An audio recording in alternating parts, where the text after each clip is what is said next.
UGC की guideline में क्या कुछ है खास?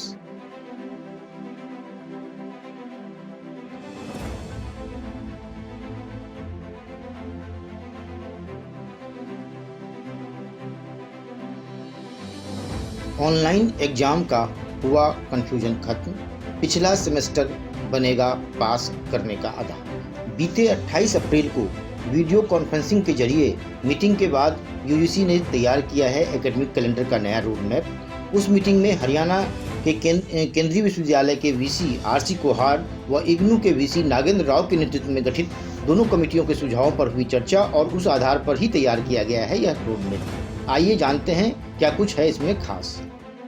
हर विश्वविद्यालय में कोविड-19 सेल बनाई जाएगी जो एकेडमिक कैलेंडर व एग्जाम से संबंधित स्टूडेंट्स की परेशानियों को सुलझाएगी। चालू सेमेस्टर व पिछले सेमेस्टर के इंटरनल असेसमेंट के आधार पर स्टूडेंट्स को ग्रेड दे प्रमोट किया जाएगा। 1 अगस्त से शुरू होगा एडमिशन प्रोसेस। फ्रेश बैच का सेशन शुरू होगा 1 सितंबर से। सेकेंड व थर्ड ईयर का सेशन 1 अगस्त से शुरू होगा। विश्वविद्यालय अनुदान आयोग ने कोविड-19 यानी कोरोना महामारी से प्रभावित विश्वविद्यालयी शिक्षा को आगे बढ़ाने के लिए एक रोडमैप तैयार किया है। इसके तहत इस साल विश्वविद्यालयों व कॉलेजों में एडमिशन प्रोसेस जून जुलाई की बजाय 1 अगस्त से शुरू होगा जो 31 अगस्त तक चलेगा। वहीं इन फ्रेश एडमिशन लेने वाले स्टूडेंट्स का सेशन 1 सितंबर से शुरू होगा। इसी तरह पुराने यानी पहले से पढ़ रहे स्टूडेंट्स के लिए भी यूजीसी की तरफ से गाइडलाइन में जिक्र किया गया है। इन पुराने सेकेंड व थर्ड ईयर के स्टूडेंट्स का सेशन 1 अगस्त से शुरू हो जाएगा। साथ ही इस बात पर भी जोर दिया गया है कि 6 डेज वीक पैटर्न यानी सप्ताह में 6 दिन क्लासेस की व्यवस्था हो ताकि लॉकडाउन के दौरान 2019-20 सेशन के छूटे सिलेबस को कंपनसेट किया जा सके। यूजीसी ने विश्वविद्यालयों की परीक्षाओं और नए शैक्षणिक सत्र की प्रस्तावित गाइडलाइन जारी कर दी है। नई गाइडलाइन में कोरोना वायरस महामारी के कारण परीक्षा को आयोजित करने में विश्वविद्यालय की परेशानी को देखते हुए यूजीसी ने आखिरकार फैसला ले लिया।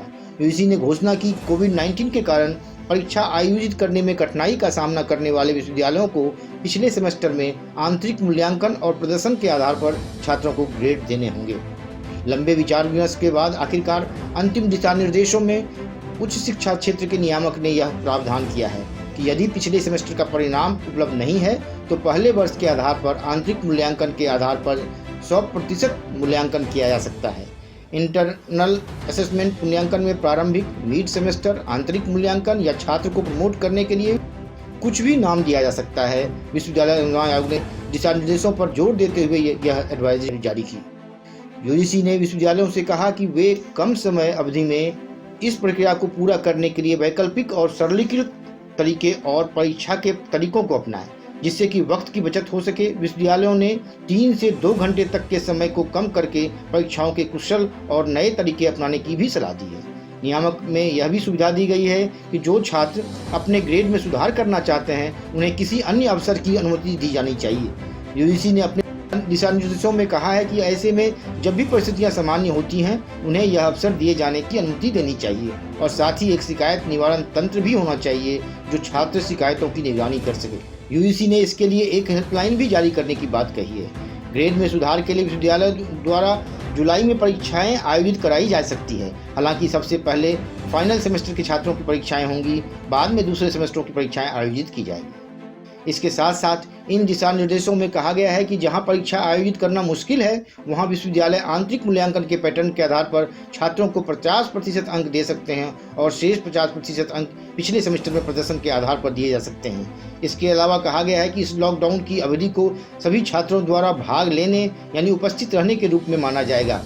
विश्वविद्यालय स्काइप या अन्य मीटिंग ऐप्स के माध्यम से प्रैक्टिकल एग्जाम और वाइवा आयोजित कर सकते हैं और मिड सेमेस्टर में आगामी परीक्षा सेमेस्टर के दौरान प्रैक्टिकल एग्जाम भी आयोजित करने के दिशा निर्देश सुझाए गए हैं। यूजीसी ने एमफिल या पीएचडी छात्रों के लिए 6 महीने की अवधि बढ़ाने की अनुमति दी है।